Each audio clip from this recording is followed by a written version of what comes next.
Hi, we are joined here today by Jeff Wicks, and this is the Main Stage podcast. I'm Aidan Brown, and this is Ben Matjiu in the studio with us, our producer. Jeff is one of the hottest names in South Africa right now, simply because he has broken one of the biggest stories in the country, maybe in the history of the country ever. I mean, this for me is Steve Biko level stuff. I'm sure you don't want to think about it like that in this moment. And it might be kind of overwhelming, given Steve Biko's story and the impact that it's had in South African history. But I truly believe that the story that you've broken and that you've gathered information on, investigated, is something that will forever change the landscape in South Africa. And I feel incredibly privileged because this is happening right now. By complete coincidence, we've got you on the day after, probably not related, the death of Matjiu Tetwa, and in the middle of the Madlanga Commission when all the skeletons are coming out of the closet. Welcome to the show. Thank you so much for having me, and I mean, thank you for the compliment. I hope that it becomes sort of a seminal work, because I truly believe that this is one of the largest and probably the most impactful healthcare corruption scandals that we've seen in South African history, just when you consider the amount of money that's been extracted. And all of that was first flagged by Babita Deokaran. She is at the heart of all of this.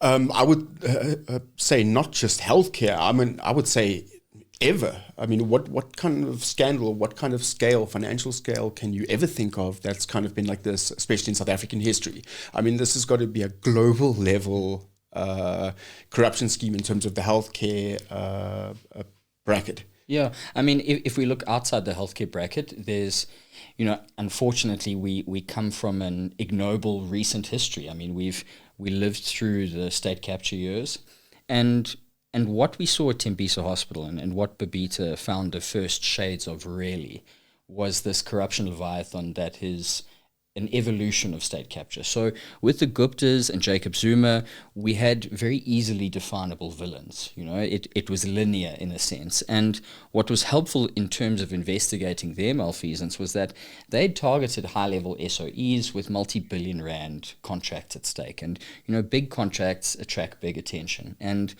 the modus operandi of the guys who were extracting from Tembisa is completely different.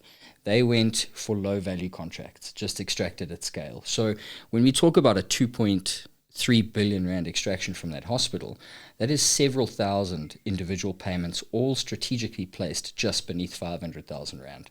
So it's certainly an evolution of capture, and it's something that should force change. That was my hope. And I must make clear, the book was written with sort of a dual intent. That was to honor the sacrifice of Babita Deokaran and tell her story, which I'm humbled and privileged to be the one to do, and also to make steps towards dismantling these syndicates and finish the work that she'd started. We're only now seeing real positive outcomes. And bear in mind, we've been writing about this scandal for going on 3 years. So it tells us about the pace at which the wheels of the state turn in terms of forcing accountability, and also really underscores the role of investigative journalism, because the point of us is to take what is in the shadows and give it the best disinfectant we know, and that's sunlight. And, it's frustrating to write and not really see any positive outcomes. But now perhaps we've reached something of a tipping point. I hope that's the case. I definitely think that we have reached the bottom of the dip, if that makes any sense. I feel that from here on out, we are going to see more dirty laundry aired, and people are going to laugh at me. I think we're going to start seeing some prosecutions for the first time. I know the justice system turns incredibly slowly in South Africa, but I still have high hopes, especially given where we are now with ANC losing dominance. There's just more eyes on them. It's going to be harder for them to help their comrades and cronies slip through the gaps. I'm just going to double back to Babita. There have been some questions that have been going around in some interviews along the lines of, was her death meaningless, I think was the term. And for me, it was an unnecessary death, but meaningless, no. Babita Deokaran was an absolute frontline warrior.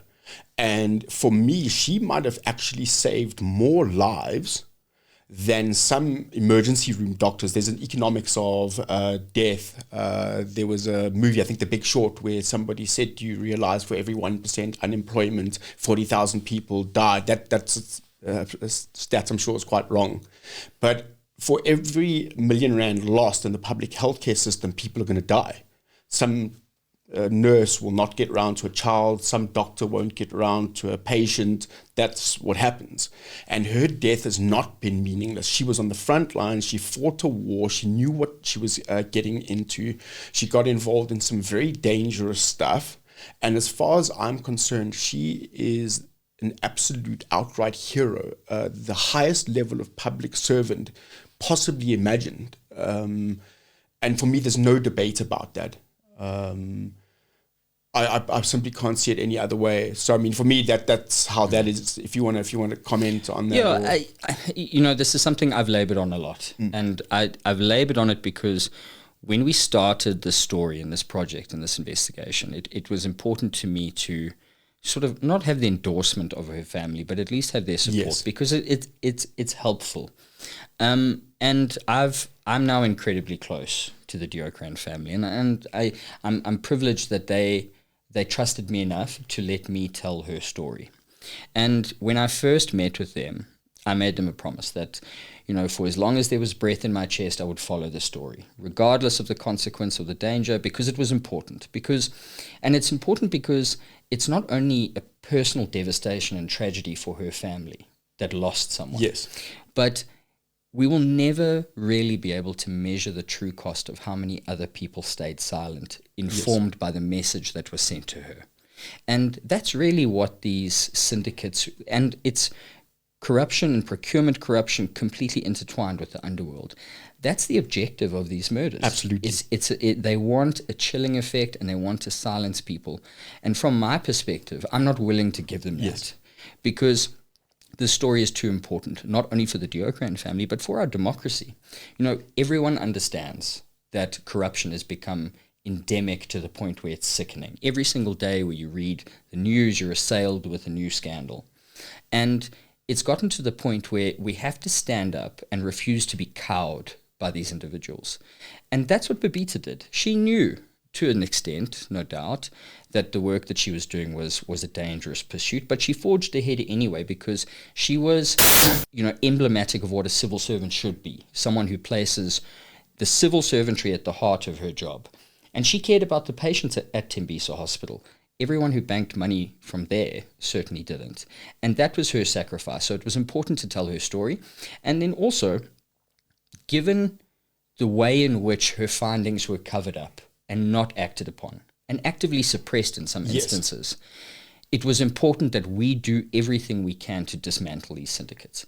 And as journalists, we have limited powers. We're not prosecutors, we're not police, we don't have the powers of intrusion, but we buy ink by the barrel. And that's what we tried to do, was finish her work in the public view, because all of this had happened in the shadows.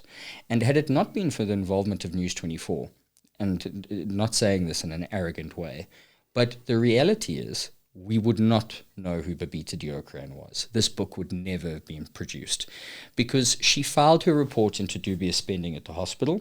That became a linchpin in our investigation, but that was completely ignored by her superiors. Yes. They completely suppressed it. They unfroze the money which she tried to halt at Treasury. And the forensic investigation she called for never happened. Well, of course they halted it. I mean, they were part and parcel of the syndicate. She seems to have been a lone warrior, and I definitely think she knew. I mean, there was that one message that she sent to her immediate superior to say, we may be in danger. And from that, you can read in, she knew she... And for that matter of fact, investigative journalists, I find to just be the most astonishingly brave and courageous people in South Africa, not just in South Africa, but in other countries as well, where the work is just incredibly dangerous. We obviously live in one of the most violent countries in the world. We have an assassination culture. And you get a variety of courage, people like Karen Moore, the way that she grinned and bared her fight with Jacob Zuma. I mean, just amazing stamina and fortitude. And there's different varieties. You have quite a almost confrontational variety relative to other investigative journalists. I mean, you really put yourself out there. I don't want to underplay how risky this investigation was. I mean, you were out there in the middle of rural KwaZulu-Natal looking for trained killers on their back door, or at least semi-professional killers on their back door. I mean, you're out here exposing guys like Kat Matlala, who are essentially brokers of death. And talk us through maybe the spectrum of anxiety, the spectrum of courage, the moments of fear, the moments of clarity that you had as a result of the pressure felt by this, almost just the walls closing in. Must have felt like that at some stages. Yeah, and I think you've made a couple of valid points about journalism, and I think fundamentally what journalism for me is a vocation. And I've always felt that a good journalist will move toward the danger because there's a story to be told, always. And, you know, this, and I can't understate this, this has by far been the most challenging assignment of my career. And it has been a fraught one. And, you know, it surprises people when I tell them that we did not receive a single direct threat. Never received a single direct threat in our pursuit of the Tembisa Hospital profiteers and of Kat Matlala. And to me, that's actually worse. It's counterintuitive, but if someone really wants you gone, they're not going to give you a heads up before. And, you know, it's a weird sort of gray area of paranoia where you think, am I being too dramatic about this? Because it's been 4 years. If they wanted to take me out, they would have probably done it already. But it's not something that I'll ever turn off because I'm trying to use that fear and paranoia and weaponize it for good, for hypervigilance and understanding my surroundings, because this will not be the last dangerous story that I take on. And when we started this project, and especially I think just sort of a crossing the Rubicon moment for us was getting that report. 10-page document, which basically set in motion her death. Yes. And we understood the heft of that document, that a woman had already been killed to keep this document hidden, and now we had it. And what do we do with it? We can pussy out, we can walk away from it, but there's too much at stake, not only for the Deokaran family and for me to keep my promise to them, but for the work that we do as journalists, because many journalists have been in dangerous situations. It's sort of like a occupational hazard. Yes. And there's ways to mitigate it, and we do. I don't want to sound cavalier, but the point is that, you know, there's too much at stake not to tell the story. Silence costs too much in this instance. And I look back and I think, had I walked away from this story for fear that it would be too dangerous, you know, I have strong suspicion that these syndicates would still be operating at the hospital. Yes. So I have a role to play because not publishing is a political act.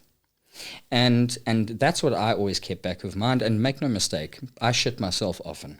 You know, I don't want to say I wasn't scared. I was scared. Oh, yeah. I mean, you absolutely must have been. I mean, there must have been moments where there was a revelation or revelations in your mind as to what you've gotten yourself into. Yeah. You must have kind of waded into the water, and then realized, oh, it's deep. Yeah.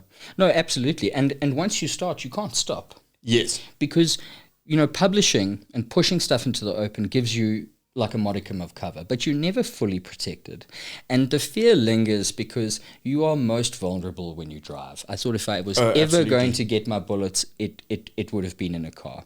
And, you know, this pursuit really makes you take stock of your life, because it's very easy to make a promise that, you know, I'm going to follow the story to the end no matter what. But, you know, when it gets to like an inflection point where the danger is real, you look around and you must look at your family and you say, well, am I willing to give this away? Am I willing to give this away for this pursuit? And, you know, I feel immensely guilty even for what I've put my wife through. It must be difficult in some ways. You do it for your family, and in some ways you also put your family at risk by doing so. Yeah, absolutely. I mean, she's a journalist as well, so she understands the rigors and the demands. But this is serious work. People have died for this work. And, you know, I still feel immensely guilty for all the trauma I've put her through and the pain and anxiety that she's experienced because of me. But to her credit, she's an incredibly strong woman. She never once asked me to stop. I've had her backing throughout this, even though fear gripped us at points. But the point of courage is moving or advancing forward in the face of fear. That's what courage is. And if anyone wants to call me courageous, thank you very much. That's nice. I don't think that. Babita Deokaran was a hero. Oh, she was. I knew what I was getting into when I took this story on. Yes. She was a simple, unassuming civil servant, not politically minded, not contentious in any respect, who just wanted to do her job for the benefit of poor and impoverished people who have to go to Tembisa in the lowest ebb of their lives. So if anyone is a hero in the story, it really is Babita Deokaran, and by extension her family, because now they've taken on this burden. They've taken on the responsibility of keeping her story alive. And without them, we would never have been able to tell that story, because we got such crucial evidence out of them, by hook or by crook, that it helped us really break this thing open.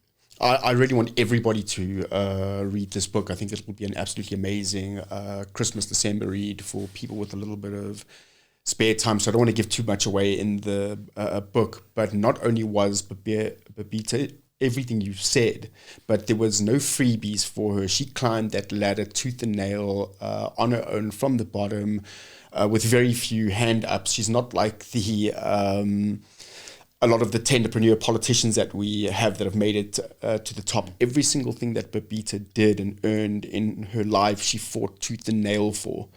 And you could see that in her final days. She was fighting tooth and nail for what she believed in, for the people she felt she was protecting. She was the ultimate patriot. Do you think the police, look, the police were absolutely, obviously there's this one great police officer who requires some recognition, and maybe a couple of friends or colleagues. Having said that, for the most part, the police kind of messed this thing up and they didn't get the investigation done. Do you think it was incompetence, or do you think that there were orders coming from the top to squash the investigation? It's a very difficult question to answer, but it has to be one of two things. Yes. You know, it's either corruption or rampant ineptitude. Both have the net result is the same. It's just the motivation that we'll never be able to put our fingers on. The result is that Babita's murder investigation was completely botched.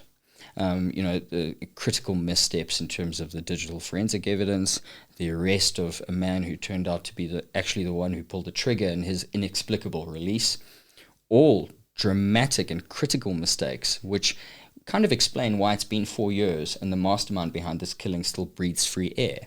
But the problem is bigger than that, and I think the systemic issues with our law enforcement sphere really provide a visceral example in this case, because, I mean, this is a high-profile murder that's been botched.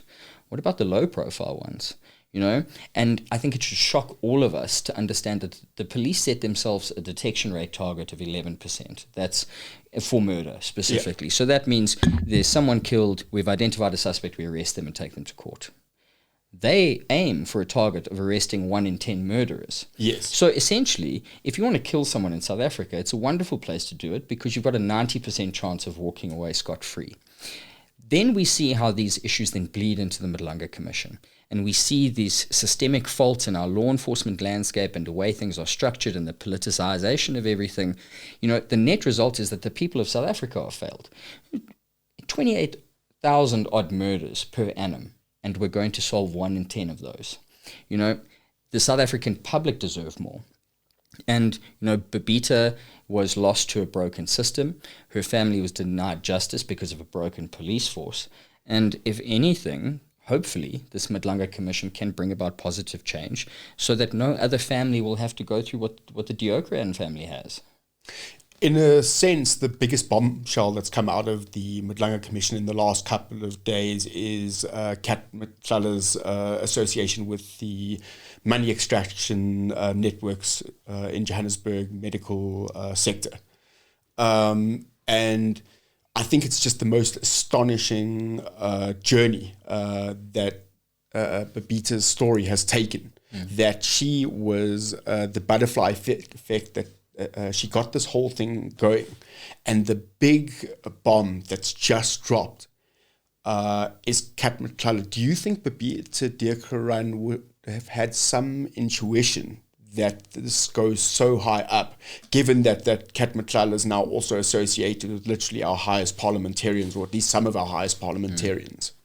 I don't know if it was Kat Matlala specifically that she feared or the collective. And to understand Kat Matlala, we need to place him in context. Yes. So, I mean, Babita was the first person to put Kat Matlala on anyone's radar. She's the only reason why we know his name, but he's an immensely colourful figure. You know, if you have a look at his criminal profile, it came out at the commission 18 charges, and all of those charges, or most of them, were withdrawn.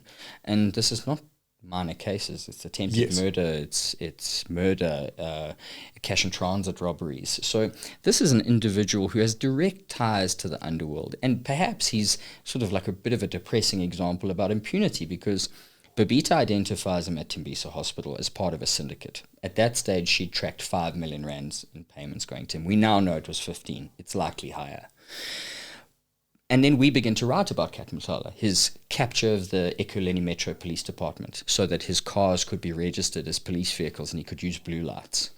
So he already then, that was 2 years ago, his reach into law enforcement was patent. We publish his lavish lifestyle and the money that he made from Tembisa and how he fits in. Despite the taint of that corruption, he goes on to win a 360 million rand tender from the police, the same organization who are investigating him for procurement fraud. That beggars belief. And this man has been allowed to continue from at least 2018, building an empire based off state procurement. And he's just one example. And when you want to understand Kat Matlala, he's by no means an unintelligent man. And he's very well connected, not only in the police, but in the political sphere. Case in point, Edwin Sodi's 50th birthday party. Seated at the main table was Edwin Sodi, Keith Khoza, Paul Mashatile's principal political advisor. We had Lebogang Maile, TK Nziza, and we had Morgan Mamela, the chief extractor of Tembisa Hospital, and Kat Matlala, a man who's now been had up for 3 separate assassinations: money laundering, fraud, and tender fraud on multiple counts. So that's the intersection between politics, procurement, and the criminal underworld. Do you think, I don't want to get into the realm of conspiracy theories, this is really just an opinion question. Do you think that the NHI is just an ideological push that's coincidental? Or do you think there's a powerful enough internal political lobby in South Africa, a little group of powerful enough politicians that have been part of this extraction network that thought to themselves, this is a bigger meal ticket, and try to help push NHI through? I think the way we look at NHI has to be that it's nobility at its core. But with most things, nobility can be corrupted. Should we have universal healthcare, that the playing field is leveled for medical care for the haves and the have-nots? Absolutely. Yep. Can we implement a system like that in a framework which is already so broken and corrupted? So, based on the SIU's findings, 122 million rand in kickbacks to at least 32 health department officials, 116 disciplinary referrals. What a damning indictment on the Gauteng Health Department and the probity of its people. The entire place is captured. And now you want to implement a national project where the budgets will be obscenely unfathomable. And I'm sorry, it may just be the cynical journalist in me, but, you kind of wait for the penny to drop that, this has a noble drive at its heart, but how will it be corrupted? Because the system is so frail. Yes. And the system is frail because the people running it are fallible. Case in point, Tembisa Hospital. They were able to purchase the entire procurement value chain from the point that the order was even conceptualized to the point where it was signed off as supposedly delivered. All of this is going to feed into the NHI process. And like with so many things we saw during COVID-19, before that, in the Gupta era, noble initiatives become corrupted for the benefit of patronage for a few.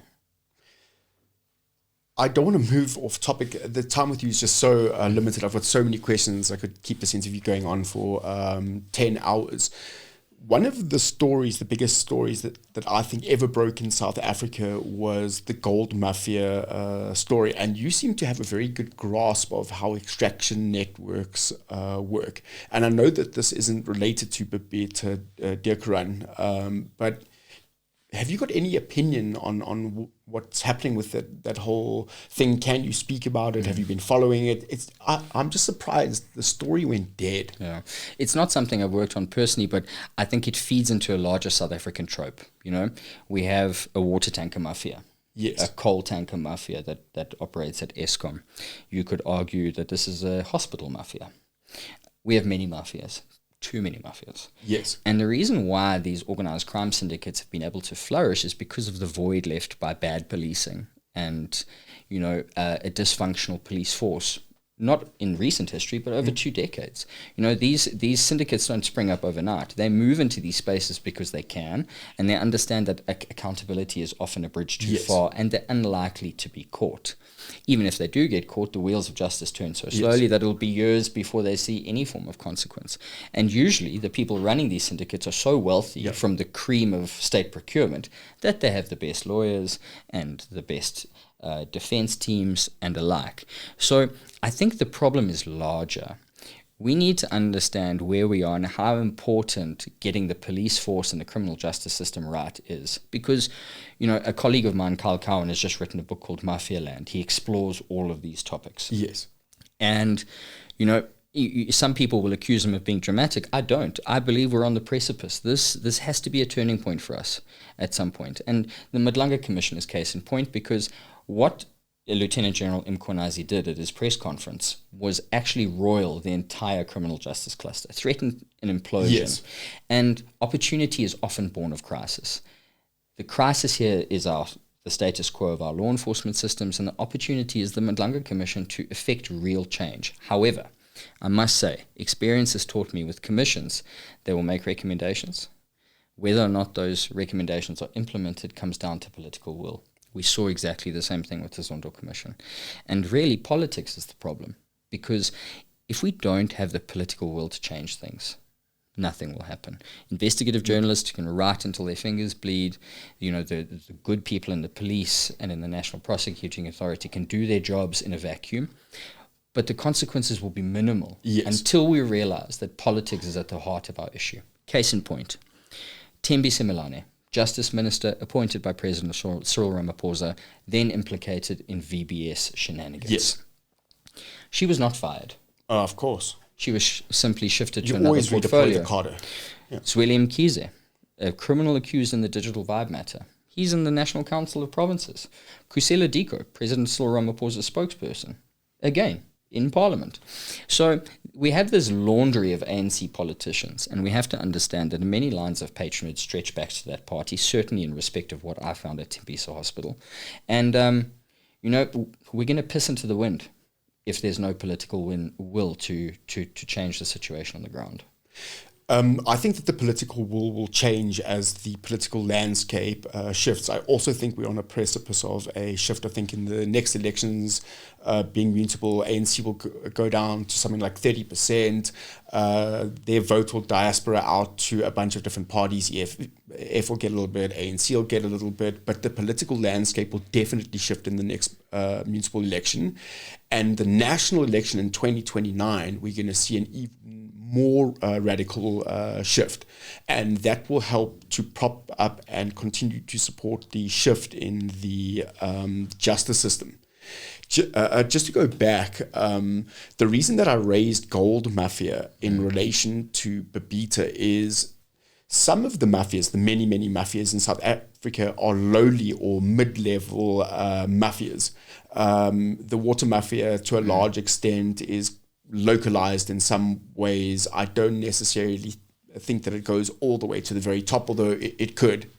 But the hospital mafia, as per Babita, the cigarette smuggling, the gold mafia, these are the ones that really, really interest me, because these ones appear to have links that go all the way to the presidential office, or very, very close. I mean, we've seen in the last 24 hours Cyril Ramaphosa's ex-nephew now being very heavily involved in some dubious criminal activities, or what looks like alleged criminal activities. No, I think we must say it like it is. Industrial scale fraud and looting out of Tembisa Hospital. And to be fair to the president, this is a nephew from a previous marriage, which dates back several decades, and the president is on record as saying that he does not know this man. That notwithstanding, the link remains to the union buildings. The link is cemented when we understand that Hangwani Maumela, the extractor we're talking about, is very close with Bajani Chauke, who is the president's principal political advisor. So the links to the ANC are many, and they run deep and right to the top. Certainly in respect of this story. And, you know, it's sort of a hackneyed trope, is a politician comes into power and certainly their family members become extremely wealthy. How? Through state contracts. We've seen it with the Paul Mashatile network. His children are making immense amounts of money from state cream. So, again, that's where the political will comes in. You know, why would you change a system if you're benefiting from it? And again, it's going to be incredibly important when we go to the polls, you know, next year and in 2029. Yes, I think the shift will have to happen from mid-level governance, being the municipal elections now, and then roll over to an impact in national. And the reason that I say that is because not only is there no political will from the highest echelons of parliament, particularly the MK, EFF, ANC. I mean, there seems to be a cluster of allegations associated with everyone there. I also think that these connections go overseas. I think that there's international trade that's going on. You know, these guys like Paul Mashatile, and I think the ANC is connected to international rings. And I think in the next year or two, things are really going to blow open. We're going to see that there's links going to laundering gold for tobacco and commodities, and it's going to be linked to all the same cluster of people. And for now, yes, I guess I'm a bit of a conspiracy theorist, but I think that in the next year or two, the cards are going to start falling, and we're going to start to see more of that kind of thing. Or do you think I'm crazy? I'm going too big? I don't know. I think we must wait and see. And it's something I always fall back on. Is, you know, I'm very reluctant to you know, we deal with conspiracies all the time. We chase them down and try to verify them. That's essentially what we do. And I'm a firm believer in fact over feelings. And that's what I tried to do with the book, and not only the book, with our investigation. And you know, it was such a silver bullet for us that we had Babita's laptop. Yes. And 60,000 Gauteng health emails and payment ledgers. And it's so refreshing to be able to have a bank of evidence that was completely unimpeachable. The 32,000 rand to open her laptop, well spent. Yes, absolutely. I mean, that broke open the story for us in the literal sense. And we had an unimpeachable trail of evidence that we could then use. I can tell you, in the normal course of things, getting our hands on those documents through other means, either by request or through PIA, it's a waste of time. Because the state is geared to be opaque. They don't want to tell you how they spend the taxpayers' money, when we're fully entitled to see that. So there are many problems and many different themes that the book sort of addresses. Transparency is one of them. And it's something we as investigative journalists bump into all the time. So we rely on whistleblowers and rely on leaks that help us to do our jobs, and our sources, really, you know, who place their own lives in danger to speak to us. But it's for a greater good. People deserve to know what's happening. And the Tembisa Hospital situation is really just a visceral example about how corruption leads to death and destruction. The death of Babita Deokaran and countless patients at Tembisa Hospital, and destruction in the sense that that hospital has been financially crippled. Surely this can't be a Gauteng only thing. No, definitely not. I mean, we identified at least 5 hospitals in this province. On News24 this morning, we reported that Hangwani Maumela, the chief extractor, has set his sights on the Northwest province, eyeing a 1 billion rand hospital catering tender. And he did so brazenly, using the same proxy company used to loot Tembisa Hospital, with fake documents, applying for a tender, and then doubling down and going to court. So not only is it fraud, but it's potentially perjury too. So that gives you the sense of impunity that these people operate with. And they are after big money, if you look at the financial money flows. So what Maumela did was he had a fleet of companies which operated, and it was basically a laundromat based on money flows which have been examined by the National Treasury. The end point of a lot of that cash was a family trust, and that through that trust the cars and the mansions were all purchased. Looking at that trust just over a period of 5 years, cash inflows 1.8 billion rand. So that'll give you a sense of the scale of the enrichment that we're seeing here. And it's not only him. Edwin Sodi will be similar. Kat Matlala too, very wealthy man. We have this whole league of profiteers who've been made very, very rich off the back of Tembisa Hospital's patients. Imagine what that hospital would look like with a 2 billion rand investment. Fully staffed, fully equipped. People would stop setting it on fire to destroy procurement documents. It would make a real change to the lives of 2.5 million people who use that hospital every year. Yes.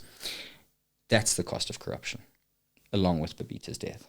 I do a little bit of business consulting, so when I read through this joke list of purchases that you've got, you almost punctuate the book with these ridiculous purchases, 10,000 rand jerseys and skinny jeans and stuff like that. You can quite clearly see that so much more could have been done. I mean, the numbers are almost unfathomable. How is it with such big numbers that SARS are missing these guys? I understand that South African law enforcement is to a large extent defunct. I mean, it was hollowed out during the state capture era. The labs are blown to pieces. There's not enough detectives. There aren't enough police. There aren't enough resources. The prosecutors are falling apart. But by all accounts, SARS runs pretty well. How can you have guys that are running into billions of rands worth of turnover? There has to be political interference within SARS. Well, there would be political interference if they were doing nothing. We don't know what they're doing because the way our legislation is structured is that everything is secret. So SARS will not communicate because they're bound by legislation not to. So we don't actually know what SARS are doing, save for the fact that the corruption investigation into this hospital is being run by the AFU, the SIU, all the acronyms, the Hawks, as well as SARS. So we know they have a seat at the table. Unfortunately, the consequences meted out by SARS are kept behind a very closely guarded veil. We have to hope that they are doing their work. That said, I understand why people get frustrated because everyone deals with SARS all the time and they are uncompromising. They will take their pound of flesh. And in respect of these profiteers, even illicit income is taxable. So now that the SIU's report is out, I should imagine SARS should be on the ball. Yeah, I'm really hoping to see SARS come out and smash these guys a little bit. South Africans are viciously overtaxed. Our businesses are viciously overtaxed. Taxpayers are on the brink. There's only 5 or 6 or 7% of them left in the country. Only 1 or 2% of them pay the majority of tax. And when people see things like the money extraction network going on at Tembisa Hospital, it drives a kind of frustration that I believe will actually have an impact on the polls. To anybody that's ever sat in a clinic queue, people are going to remember this. I believe that books like this are actually having a collective weight or a collective force on politics as it is now. It's almost like a force multiplier in the mind of the voter.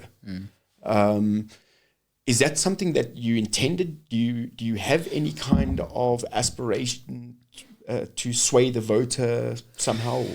Not to sway the voter. I mean, the only agenda I serve, and I know my colleagues, other investigative journalists are the same, the only agenda we service is truth. You know, we're not going to tell you how to vote. Apolitical. We are just going to tell you what's going on around you and equip you to make informed decisions. And I hope it does galvanize change, because I truly believe we need it, and we need it in specific areas, in two places, in my opinion. The first is in the way we procure goods and services by the state. State has a buying power of about 1.25 trillion rand per annum. You understand it is a massive trough, and it is being extracted across the country. We have a paper-based procurement system largely. How? In 2025, when we've got people going to space, we are still filling out written paper forms, and that is a large and significant contributing factor to how they manage to extract so much cash from Visa, because the system can be corrupted. So the way we procure goods and services needs to move into this millennia. And also, I would like to see a change in SARS secrecy legislation. I think the South African taxpayer needs it. Yes. Because that would really, I think, bring about a groundswell of confidence if SARS was able to say, well, we're going after these people, specifically these ones, the evaders. Yes. Because we get taxed to shit, but we're not the ones making the billions. Those illicit billionaires are the ones who need to start contributing to the fiscus. And, SARS does have an impact. We just don't see it, and they won't talk about it. So I think that, I'm a big fan of transparency across the board. I think it's important. The same way I think that National Treasury should give us access to their payment databases. It is public money. They were able to do it during COVID, yet now we meet this Chinese wall when they're the ones who control access to the entire system. You know how easy it would be to break the backs of these syndicates if we had access to the data? We could do it in a couple of days. Just because we don't know where they're making their money. Things like PIO are useless. Absolutely. I've made PIO requests. So it takes years, and PIO is only effective if you have the backing of a legal team and a decent budget, because you will be ignored, they will obfuscate, and you will be forced to take them to court. That's what we do, in terms of our work, but we have the money to do that because we're a commercial organization. Members of the public don't. So if we can galvanize changes towards further accountability across the board, it can only serve us better. I think that the rot is so deep that, you spent a lot of time now in and out of the courts following various cases. Babita, 4 years on, and we still haven't seen any of the linchpins getting caught. Senzo Meyi with 10 years. Do you have any faith at all left in the court procedural system? Have you not just been jaded to the point where you just don't believe in it anymore? I think we need to understand that the criminal justice system is in a tough place and to many degrees broken. But let's broaden the question. Do I have faith in the country and faith in our democracy? People like Babita Deokaran give me faith. People like retired police captain Freddie Hicks give me faith. Stephen Rubin, the prosecutor, who did his best. Those individuals give me faith. Because good people still remain. We need to galvanize those people. We need to equip them to do their jobs. We can't let the criminals win. Why did Freddie Hicks retire? He didn't seem to be nearing retirement age, or was he? No. He had many years left of service, but again, you work in a dysfunctional system. Yeah. You work in a state apparatus that is under-resourced, that is so infiltrated by corrupt elements that you essentially cannot trust the people around you. So, and then you can make 3 times more money and be a whole lot more safer in the private sector. It makes sense. No, 100%. Yeah, and that's the great pity, because we lose many Freddie Hickses. Yeah, that's the reason that I was asking, is that the South African Police Service has a very severe problem on its hands in terms of developing good detectives. First of all, the quality of the intake I don't think is high enough. I think they should recruit only from graduates. That's my opinion. But then what happens is you need guys like Hicks to then mentor the young guys, bring them up. And what happens is they don't stay in the system anymore. And exactly like you say, why the hell would they? They never get promoted. They get poorly paid relative to private sector. The job is high risk, very, very high risk.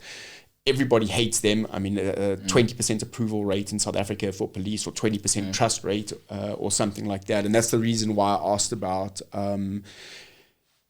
Officer Hicks or Detective Hicks, is because, he would have been an enormous loss to the system. And what happens, he's now seen the inside of Babita's case, and he should be leading up a police unit, his own specialized police unit, looking into the next thing. So for me to lose him to the system... You touched on an interesting point about the intake. It's a bigger problem. It's a policy issue.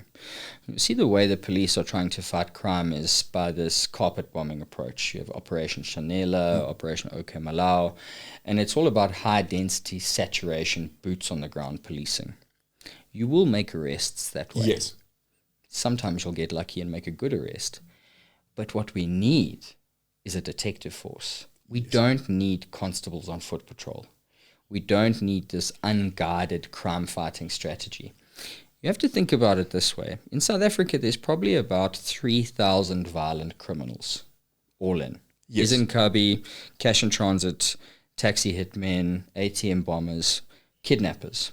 They transcend the crime landscape, and they are guns for hire. There's only about 3,000 of them, and they are known. They're known because of their repeated brushes with the law. You'll have some people released on bail time and time again, having 50-odd charges against them withdrawn. Arrest and convict those people, and watch violent crime rates plummet.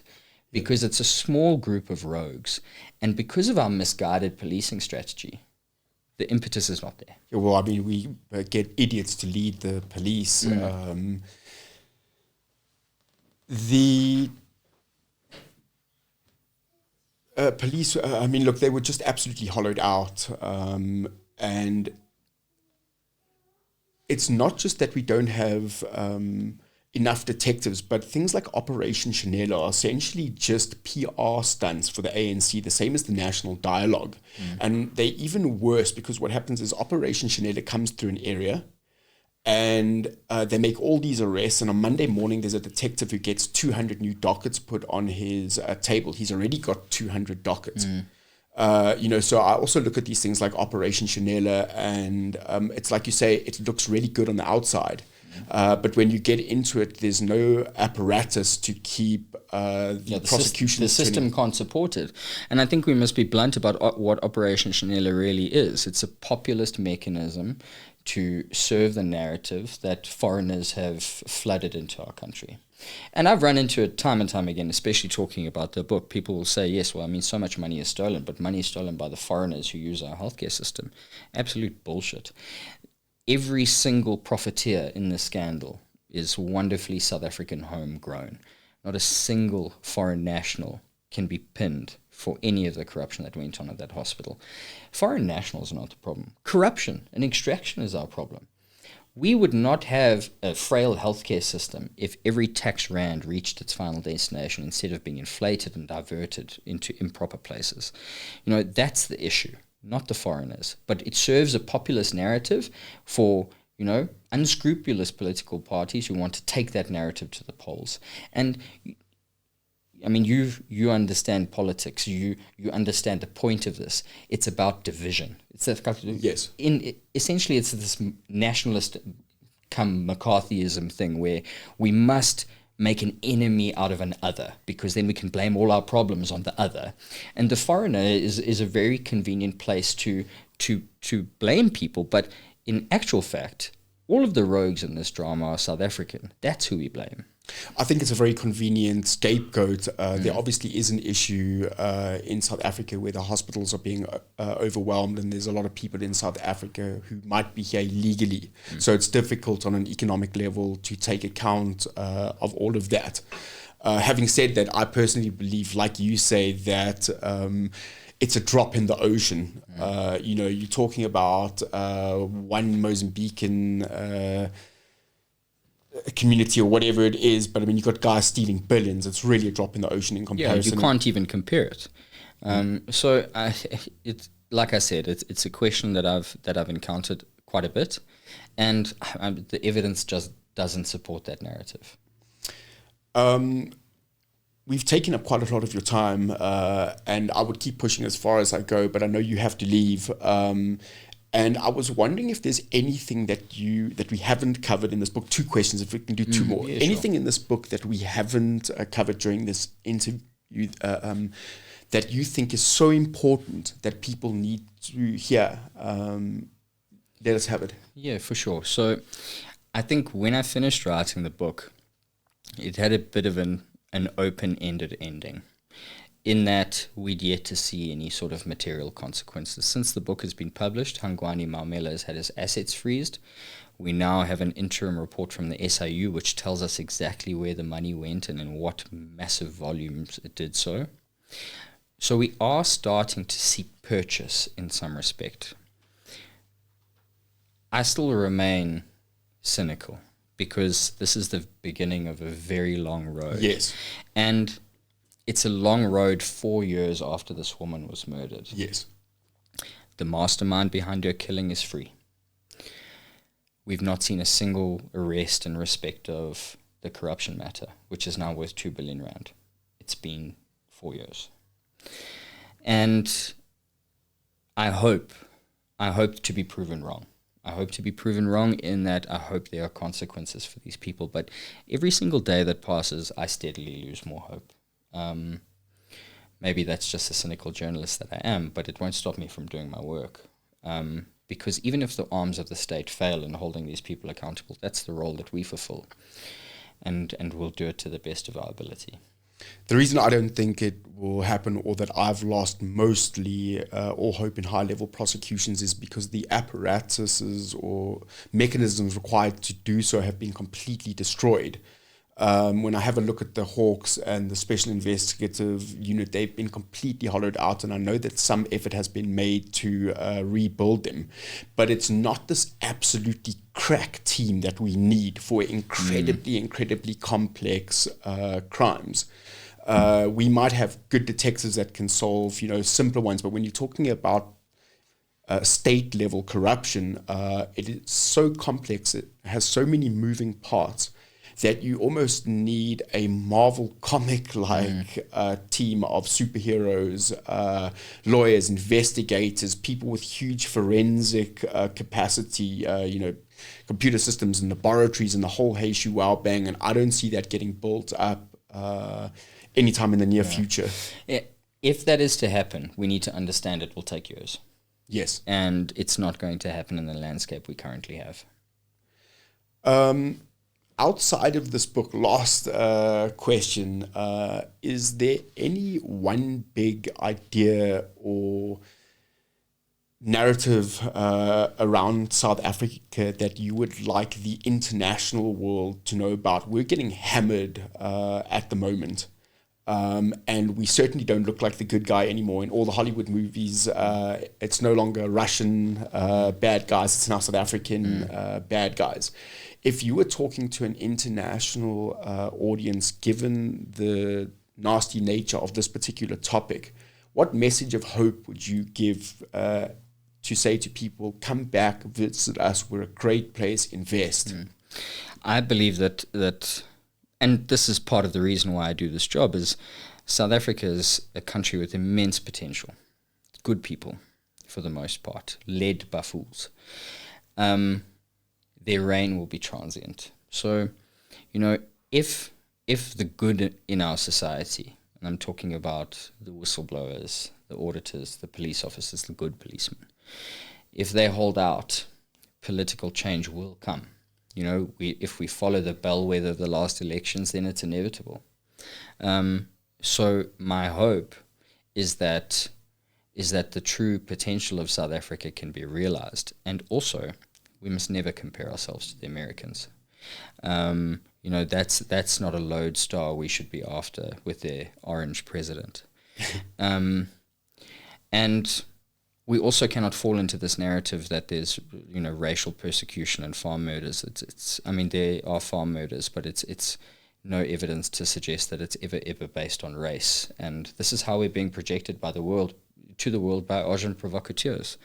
Not to say we don't have our problems, but they can be fixed. You are an amazing South African. I don't want to blow hot air up your ass, but you have done just an incredibly important job. And your colleagues, you should all be so proud of what's gone on in the build-up to this book. And I think this is going to be one of the absolute best Christmas reads in the country. Fairly depressing Christmas read, but I'll take it. Everybody needs, drink it with a whiskey, but go out. This is a book that you absolutely should read as a South African. I think it's absolutely illuminating. And I just want to thank you for your time. I'm Aidan Brown. This is the Main Stage podcast. Thank you very much to Jeff Wicks. I'm sure you're going to be an award-winning author on this one. And we've got Ben Matjiu in the studio. Thanks for joining us. Thanks for having me.